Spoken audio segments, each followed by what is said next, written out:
Chào mừng quý vị đang đến với bản tin quốc tế ngày 15 tháng 9 của FBNC với những thông tin nổi bật sau đây. Trung Quốc hơn chục ngày liên tiếp điều chiến đấu cơ quân thảo trong khi Đài Loan tập trận vũ trang lớn nhất năm. Chưa hết, hòn đảo còn triển khai 6.000 tên lửa sẵn sàng đẩy lùi đòn tấn công của Bắc Kinh. Trên mặt trận đối ngoại, Trung Quốc cảnh báo cứng rắn về kế hoạch đổi tên văn phòng của Đài Loan tại Mỹ. Song song đó, tàu chiến Trung Quốc liên tục tiến vào vùng biển cửa ngõ của Nhật Bản và Mỹ. Mục đích thâm sâu của việc này là gì? Về thương mại, Liên minh châu Âu đang muốn tăng cường hợp tác thương mại ở châu Á và giảm thiểu những mối đe dọa từ Bắc Kinh. Một số tin tức đáng chú ý khác, Mỹ, Nhật, Hàn ban sách lược đối phó khi Triều Tiên thử tên lửa hành trình chiến lược. Ngoại trưởng Mỹ bảo vệ kế hoạch rút quân khỏi Afghanistan. Trong khi đó, ông Trump kiên quyết chỉ trích chính quyền ông Biden quá kém cỏi. Siêu bão thứ hai càn quét nước Mỹ chỉ trong vài tuần. Phim ăn khách của Netflix dấy lên tranh cãi về nghĩa vụ quân sự ở Hàn Quốc. Tất cả sẽ được cập nhật ngay sau đây trong bản tin ngày 15 tháng 9 của FBNC.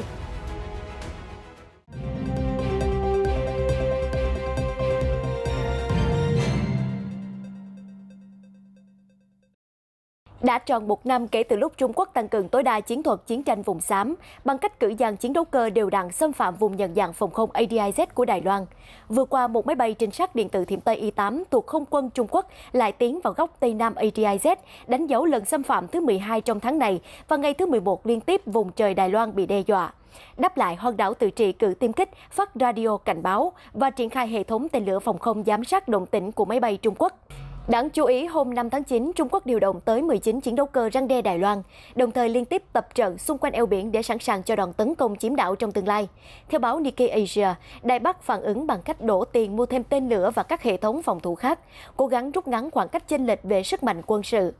Mặt khác, như FBNC liên tục cập nhật, Đài Loan trong tuần này sẽ diễn tập thường niên lớn nhất năm. Cuộc tập trận mang tên Hán Quang diễn ra từ ngày 13 đến 17 tháng 9, huy động lực lượng trên bộ, trên không và trên biển. Phạm vi diễn tập rộng khắp, từ khu đô thị đến các đảo xa như Kim Môn, Mã Tổ, Đông Sa. Đáng chú ý, tại thành phố Đài Nam, một đơn vị đặc nhiệm vào hôm thứ Hai 13 tháng 9 cũng diễn tập chống lại đòn tấn công bằng vũ khí sinh học. Theo kịch bản, các binh sĩ Đài Loan bị tấn công sẽ phải lập tức khử khuẩn xe chiến đấu và các khí tài quân sự. Sau đó, họ được chở tới bệnh viện và các bác sĩ dân sự sẽ tiến hành điều trị. Cùng lúc đó, ở huyện Bình Đông phía nam Đài Loan, các tiêm kích F-16 diễn tập cất cánh và hạ cánh khẩn cấp trên đường cao tốc, đề phòng trường hợp căn cứ không quân bị tàn phá bằng tên lửa đạn đạo. Theo báo Nikkei Asia, Đài Loan có tiềm lực quân sự thua thiệt rất lớn so với Trung Quốc, vì vậy họ ứng phó bằng cách chiến lược phòng thủ, phi đối xứng, nghĩa là tập trung bảo vệ hòn đảo chính, cố gắng cầm chân Bắc Kinh từ khoảng cách càng xa càng tốt, kéo dài thời gian chờ đợi Mỹ và các đồng minh can thiệp. Để phục vụ chiến lược này, lãnh đạo Thái Anh Văn nhấn mạnh cần phải tập trung vào hệ thống tên lửa tầm xa. Chuyên gia Tô Tử Vân tại Viện Nghiên cứu An ninh Đài Loan cũng cho biết, tên lửa tầm xa là phần quan trọng nhất trong chiến lược phi đối xứng. Chi phí sản xuất chúng rẻ hơn máy bay hay tàu chiến, nhưng vẫn đủ sức răn đe và phản công Trung Quốc một cách hiệu quả. Cơ quan phòng vệ Đài Loan đang lên kế hoạch chi ngân sách bổ sung 240 tỷ Đài tệ, tương đương 8,7 tỷ đô la Mỹ, để sản xuất đại trà và nâng cấp nhiều loại tên lửa tầm xa. Trên thực tế, Đài Loan là nơi có mật độ tập trung tên lửa dày đặc thứ nhì trên thế giới, chỉ sau Israel. Tại hòn đảo chính của Đài Loan đã có hơn 6.000 tên lửa được triển khai. Sóng gió cuộn trào không chỉ vần vũ trên đấu trường biển hay vùng trời Đài Loan, mà ngay ở chính sách ngoại giao của mình, hòn đảo đang ngày càng đánh dấu những bước chuyển mình khiến Trung Quốc tức giận. Sự vụ mới nhất mà FBNC đã đưa trong các bản tin trước đó là Mỹ đang nghiêm túc xem xét yêu cầu của Đài Loan về việc đổi tên phái đoàn ngoại giao tại Washington từ Văn phòng Đại diện Kinh tế và Văn hóa Đài Bắc thành Văn phòng Đại diện Đài Loan. Truyền thông Trung Quốc đã lập tức lên tiếng cảnh báo hòn đảo sẽ phải đối mặt những hậu quả kinh tế và quân sự nghiêm trọng nếu như Mỹ thông qua yêu cầu đổi tên này. Thực tế, câu chuyện đổi tên có thực sự dễ dàng và thuận lợi cho Đài Loan, khi mà chỉ mới tuần trước, Tổng thống Joe Biden đã có cuộc nói chuyện dài 90 phút qua điện thoại với Chủ tịch Trung Quốc Tập Cận Bình, và phía chính quyền Hoa Kỳ tuyên bố vẫn muốn giữ kết nối liên lạc hai nước, lẫn sự hợp tác với Trung Quốc trên nhiều lĩnh vực. Đáng chú ý, mặc dù tuyên bố của chính phủ Hoa Kỳ không đề cập đến vấn đề này, nhưng theo tuyên bố từ Bắc Kinh, ông Biden đã khẳng định trong cuộc điện đàm với ông Tập rằng Hoa Kỳ chưa bao giờ có ý định thay đổi chính sách một Trung Quốc. Các nhà quan sát cho rằng Bắc Kinh sẽ coi việc đổi tên là phá vỡ nguyên tắc một Trung Quốc và lo ngại hiệu ứng domino lan truyền ở các khu vực khác.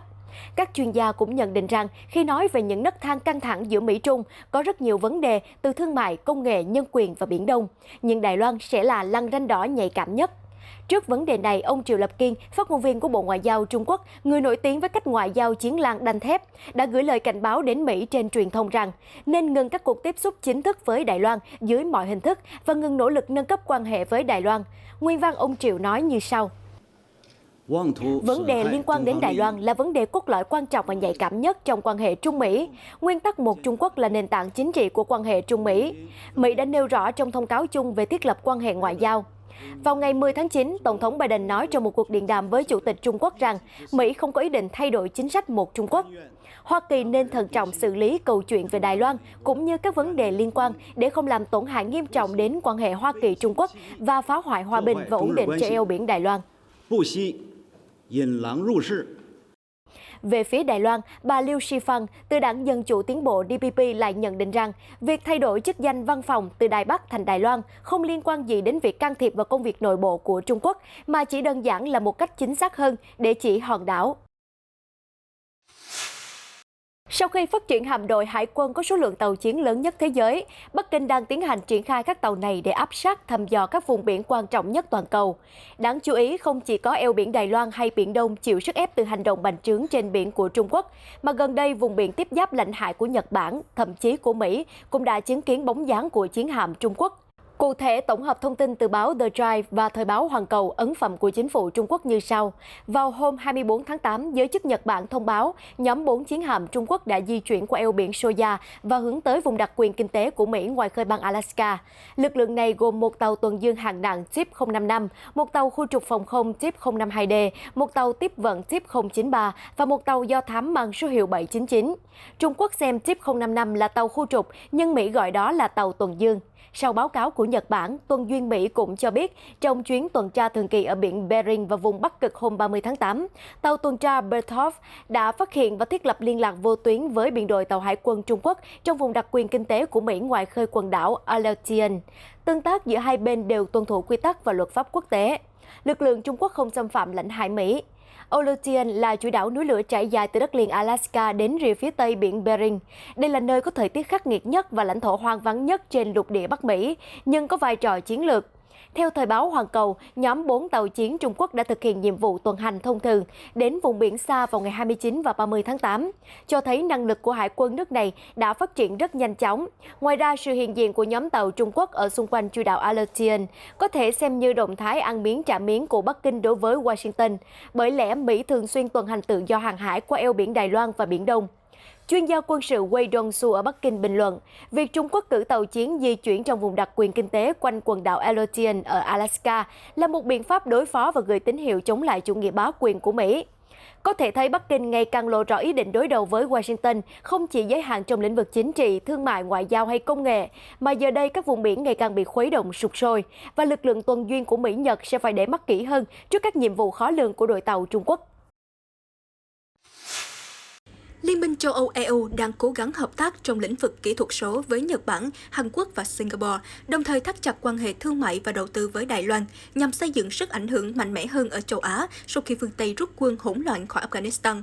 Theo báo Nikkei Asia, dẫn nguồn một tài liệu sơ bộ về chiến lược Ấn Độ Dương-Thái Bình Dương của EU cho thấy khối này đang muốn củng cố chuỗi cung ứng chất bán dẫn với các đối tác châu Á vì đại dịch Covid-19 đã bộc lộ rõ ngành công nghiệp này có thể dễ bị tổn thương như thế nào.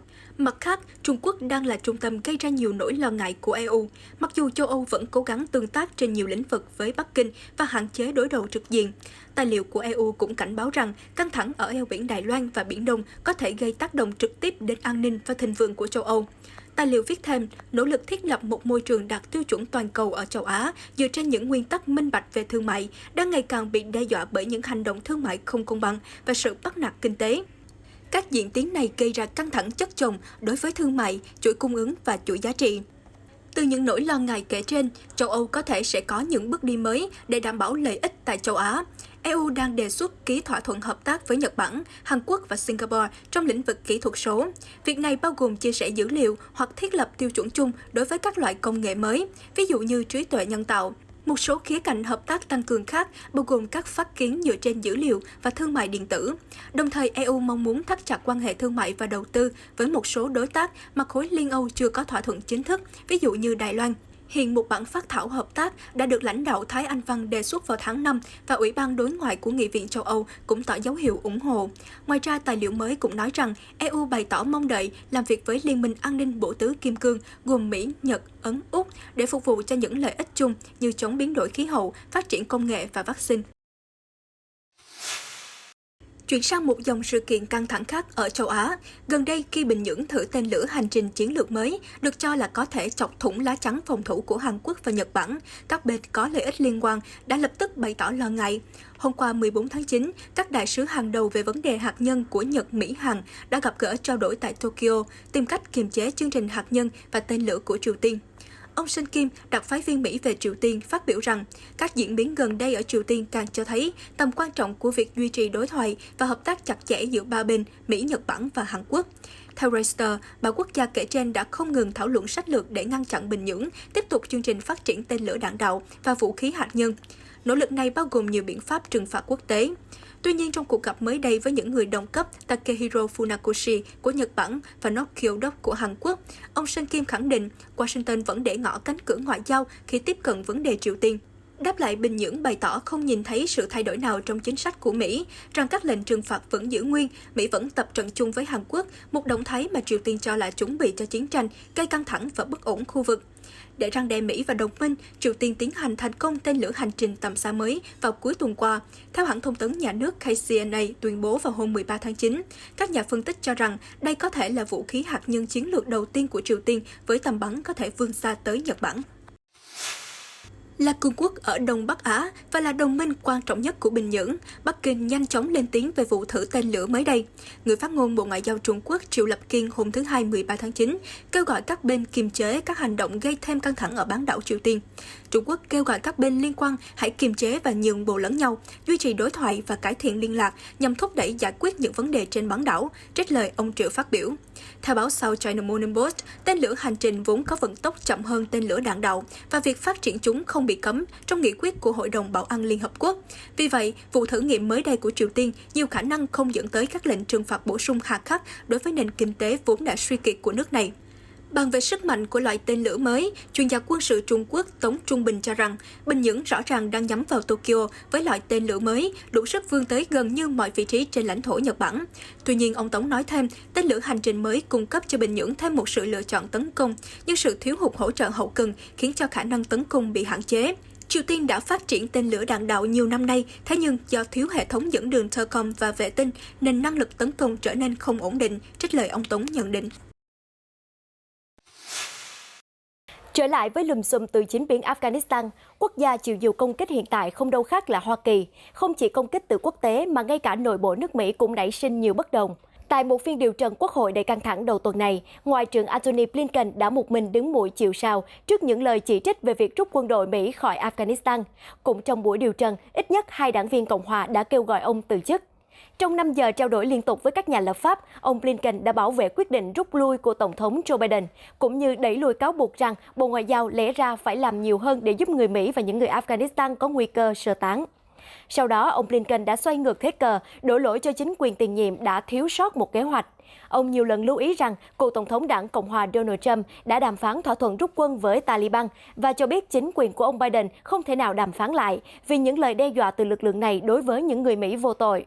Ngoài ra, ông Blinken cũng khẳng định không có bằng chứng nào cho thấy việc ở lại lâu hơn sẽ khiến lực lượng an ninh Afghanistan hoặc chính phủ Afghanistan trở nên kiên cường hơn để tranh đấu. Các thành viên của Quốc hội, bao gồm cả đảng Dân Chủ và đảng Cộng Hòa, đều cam kết điều tra về sự chiếm đóng thần tốc của lực lượng Taliban ở Afghanistan. Kể từ khi nhóm chiến binh Hồi giáo tiếp quản, Ngoại trưởng Blinken là quan chức đầu tiên trong chính quyền Tổng thống Biden điều trần công khai trước các nhà lập pháp. Ông Blinken đã xuất hiện hôm thứ Hai 13 tháng 9 trước Ủy ban Đối ngoại Hạ viện và hôm qua 14 tháng 9 cũng đã điều trần trước Ủy ban Đối ngoại Thượng viện.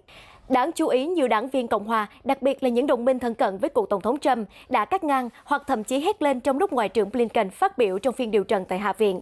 Các đảng viên đảng Dân Chủ thì bày tỏ quan ngại về những người Mỹ và những người Afghanistan đang gặp rủi ro, những người vẫn muốn rời đi, mặc dù vẫn tỏ ý ủng hộ việc rút quân nếu cần thiết, nếu có thể chấm dứt 20 năm đóng quân mệt mỏi của các binh sĩ Mỹ. Kết thúc phiên điều trần, ông Blinken lặp lại lời bảo vệ cuộc lui quân vừa qua là một nỗ lực anh hùng. Ông cam kết rằng Hoa Kỳ sẽ tiếp tục hỗ trợ viện trợ nhân đạo cho Afghanistan, nhưng thông qua các tổ chức phi chính phủ và các cơ quan của Liên Hiệp Quốc, chứ không phải Taliban. Bất chấp những lập luận Ngoại trưởng Mỹ đưa ra để bảo vệ kế hoạch rút quân mà chính quyền Tổng thống Biden đã thực hiện, cựu Tổng thống Trump vẫn chỉ trích chính quyền ông Biden là kém cỏi. Tờ New York Post dẫn lời ông Trump nói rằng, nước Mỹ hiện tại dễ bị tấn công bởi các tổ chức bạo lực cực đoan bên ngoài hơn bao giờ hết. Kẻ thù của Mỹ trên toàn thế giới được truyền cảm hứng từ những gì vừa xảy ra ở Afghanistan. Ông Trump lập luận chính kế hoạch rút quân kém cỏi và để lại món quà 85 tỷ đô la Mỹ trang thiết bị quân sự cho Taliban đã khiến nước Mỹ bị xem thường. Do vậy, cựu Tổng thống cũng lặp lại lời kêu gọi phải đòi lại cho được kho vũ khí hàng chục tỷ đô mà Mỹ đã đầu tư cho chính quyền Afghanistan cũ.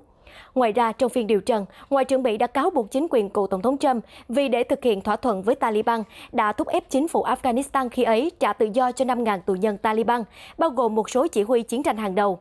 Đồng thời, chính quyền ông Trump cũng giảm sự hiện diện của lực lượng Mỹ xuống còn 2.500 quân để yêu cầu Taliban đồng ý ngừng tấn công các lực lượng Mỹ và đối tác, đồng thời hạn chế đe dọa các thành phố lớn của Afghanistan. Tuy vậy, ông Trump đã bác bỏ cáo buộc này và cho rằng chính phủ Afghanistan do Tổng thống Ghani khi ấy lãnh đạo đã tự thả 5.000 tù nhân, chứ không phải do chính quyền của ông Trump yêu cầu. Trong lúc đó, những người Afghanistan đã vượt biên sang Pakistan tại cửa khẩu biên giới Chaman hôm thứ Hai ngày 13 tháng 9. Vào tháng 7, Bộ trưởng Thông tin Pakistan nói rằng Pakistan sẽ không cho phép thêm bất kỳ người tị nạn Afghanistan nào vào vùng trung tâm của Pakistan. Thay vào đó, chính phủ có kế hoạch thành lập các trại tị nạn gần biên giới. Theo số liệu của Cơ quan Tị nạn Liên Hợp Quốc từ đầu năm đến nay, Pakistan là nơi sinh sống của 1,4 triệu người Afghanistan tị nạn, trong khi Iran có gần 1 triệu người. Chưa dừng lại ở đó, số lượng người Afghanistan không có giấy tờ tùy thân ở cả hai nước được ước tính cao hơn con số thống kê nhiều. Theo Tổ chức Di cư Quốc tế, tại Afghanistan, hạn hán và chiến tranh đã khiến khoảng 5,5 triệu người phải rời bỏ nhà cửa, trong đó có hơn 550 người mới phải di dời vào năm 2021. Liên Hợp Quốc đã triệu tập một hội nghị viện trợ tại Geneva vào đầu tuần này trong nỗ lực quyên góp hơn 600 triệu đô la cho Afghanistan. Đồng thời, Liên Hợp Quốc cũng cảnh báo về một cuộc khủng hoảng nhân đạo ở quốc gia Nam Á sau khi Taliban tiếp quản. Chuyển sang một số tin nóng đáng chú ý, một mái che của trạm xăng Citgo ở bang Texas đã bị gió thổi nghiêng ngã, siêu vẹo và cuối cùng sụp xuống vào đêm 13 tháng 9, khi Nicholas mạnh lên thành siêu bão và đổ bộ vào miền Nam nước Mỹ. Lúc 11 giờ tối theo giờ miền Đông Hoa Kỳ, siêu bão Nicholas cách thị trấn Matagorda, bang Texas khoảng 30 km theo hướng Đông Nam. Cơn bão sau đó tiến lên hướng Đông Bắc với sức gió tối đa 120 km/h, theo Trung tâm Bão Quốc gia của Mỹ đưa tin khẩn cấp vào tối thứ Hai. Như vậy, Nicholas là siêu bão thứ hai tấn công vùng duyên hải vịnh Mexico của Mỹ trong 3 tuần gần đây. Hồi tháng 8, siêu bão Ida đã khiến hàng chục người thiệt mạng và nhiều vùng ngập nước nghiêm trọng, mất điện kéo dài ở bang Louisiana. Tổng thống Joe Biden đã ban hành tình trạng khẩn cấp ở Louisiana và yêu cầu các cơ quan liên bang nhanh chóng hỗ trợ cho chính quyền địa phương ứng phó với siêu bão Nicholas đang càn quét. Tây Ban Nha vào hôm 14 tháng 9 đã giải cứu 61 người di cư bị mắc kẹt giữa biển gần quần đảo Canary thuộc Đại Tây Dương. Lực lượng tuần duyên đã đưa nhóm người di cư trên 2 xuồng gỗ đến cảng Aguinaldo một cách an toàn vào lúc 0 giờ 20 sáng theo giờ địa phương. Ngay sau đó, nhân viên y tế đã có mặt để kiểm tra thân nhiệt và cung cấp chăn mền giữ ấm cho những người tìm kiếm tị nạn nói trên. Bộ Nội vụ Tây Ban Nha cho biết, từ tháng 1 đến hết tháng 8 năm nay, đã có gần 9.300 người di cư thực hiện hành trình nguy hiểm từ bờ biển châu Phi đến quần đảo Canary của Tây Ban Nha để chạy trốn bạo lực và đói nghèo. Con số của 8 tháng đầu năm nay tăng hơn 135% so với cùng kỳ năm ngoái. Chuyển sang một số tin tức về Covid-19. Trong một bài đánh giá gây tranh cãi mới đây liên quan đến vấn đề liệu có nên tiêm mũi vaccine tăng cường hay không, do một nhóm các nhà khoa học hội tụ toàn những chuyên gia hàng đầu khắp nơi trên thế giới biên soạn, đã nhận định rằng các loại vaccine phòng ngừa Covid-19 hiện có hiệu quả tốt đến mức hầu hết mọi người vẫn chưa cần thêm một liều tiêm chủng nào khác. Được biết, nhóm chuyên gia này cũng bao gồm 2 chuyên gia nổi tiếng của Cục Quản lý Thực phẩm và Dược phẩm Hoa Kỳ FDA. Báo cáo cũng cho rằng việc tạm quên đi các mũi tiêm tăng cường sẽ giúp các chính phủ tập trung và triển khai tốt hơn quy trình tiêm chủng cho những người chưa được tiêm chủng. Theo South China Morning Post, các chuyên gia đã đưa ra đánh giá dựa trên một loạt các nghiên cứu quan sát trong thực tiễn, cũng như dữ liệu từ các thử nghiệm lâm sàng trước khi vaccine được phê duyệt. Việc xem xét diễn ra khi hầu hết các quốc gia có nguồn cung cấp vaccine dồi dào, tranh luận về việc có nên phân bổ liều lượng cho các mũi tiêm nhắc lại để tăng cường khả năng miễn dịch, giúp ngăn chặn sự lây lan của các biến thể Delta hay không. Hoa Kỳ có kế hoạch triển khai các mũi tiêm nhắc lại bắt đầu từ ngày 20 tháng 9, mặc dù kế hoạch này vẫn cần sự phê duyệt của FDA và Trung tâm Kiểm soát và Phòng ngừa Dịch bệnh Hoa Kỳ. Trong số các nhà khoa học đứng sau kết luận này có Marion Gruber, người đứng đầu văn phòng nghiên cứu và đánh giá vaccine của FDA, và cấp phó của cô ấy, ông Philip Gross. Cả hai đều cho biết họ sẽ từ chức vào cuối năm nay. Một thông tin bên lề cho thấy, bà Gruber và ông Gross là hai trong số một nhóm nhân viên FDA năm ngoái đã đẩy lùi áp lực của chính quyền cựu tổng thống Trump để đẩy nhanh việc cấp phép vaccine COVID-19. Quan điểm của WHO cũng đồng tình đẩy lùi việc sử dụng vaccine cho các mũi tiêm tăng cường. Họ ủng hộ việc tập trung vào việc chủng ngừa cho những người chưa tiêm bất kỳ mũi vaccine nào vì nó sẽ có ý nghĩa tốt hơn về sức khỏe cộng đồng. Các tác giả của bài báo cáo mới nhất viết rằng, ngay cả khi việc tiêm tăng cường cuối cùng đã được chứng minh là làm giảm nguy cơ lây nhiễm dịch bệnh trong trung hạn, thì nguồn cung cấp vaccine hiện tại có thể cứu sống nhiều người hơn nếu được sử dụng cho những quần thể chưa được tiêm chủng. Qua các nghiên cứu quan sát được thực hiện cho đến nay, tiêm chủng có hiệu quả trung bình là 95% trong việc ngăn ngừa bệnh COVID-19 trở nặng, bao gồm cả đối với các biến thể dễ lây nhiễm hơn như Delta, và hơn 80% hiệu quả trong việc ngăn ngừa bất kỳ sự lây nhiễm nào khác. Ngay cả ở những quốc gia có tỷ lệ tiêm chủng cao, chính những người không được tiêm chủng cũng là nguyên nhân dẫn đến sự tiếp tục lây nhiễm virus, và đây cũng là nhóm những người có nguy cơ trở nặng khi mắc bệnh cao nhất. Bộ Y tế Indonesia hôm qua 14 tháng 9 cho biết nước này sẽ tái mở cửa biên giới sau khi tiêm chủng liều vaccine COVID-19 đầu tiên cho từ 70% dân số trở lên. Trong cuộc phỏng vấn với Reuters, Bộ trưởng Y tế Budi Gunadi Sadikin cho biết mục tiêu nói trên dự kiến có thể hoàn thành sớm nhất là vào tháng 11. Tiếp đó, Indonesia sẽ bước vào giai đoạn nới lỏng từ tháng 3 năm 2022. Indonesia dự kiến nỗ lực tiêm chủng cho ít nhất 208 triệu người từ 12 tuổi trở lên. Hiện giờ, Thiên đường du lịch Bali của Indonesia đã bắt đầu nới lỏng các quy định hạn chế chống COVID-19 và đón khách nước ngoài trở lại. Bộ trưởng Y tế Sadikin bày tỏ, đất nước Đông Nam Á này hy vọng có thể đẩy nhanh tiêm phòng nhờ vào các vaccine sản xuất nội địa. Indonesia còn đang thảo luận với Tổ chức Y tế Thế giới WHO để trở thành trung tâm thứ hai sản xuất vaccine mRNA cho toàn cầu sau Nam Phi.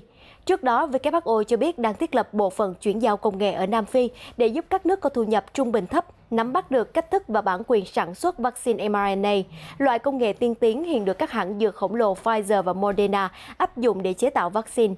Nỗ lực sản xuất và tiêm ngừa vaccine được đẩy mạnh, giữa lúc Indonesia là vùng dịch lớn bậc nhất châu Á với hơn 4 triệu ca nhiễm. Thế nhưng dấu hiệu tích cực là các trường hợp mắc COVID-19 mới ở đất nước 270 triệu dân này đã giảm xuống đáng kể sau khi đạt đỉnh dịch vào giữa tháng 7. Tiếp tục bản tin hôm nay với một vài thông tin giải trí thú vị.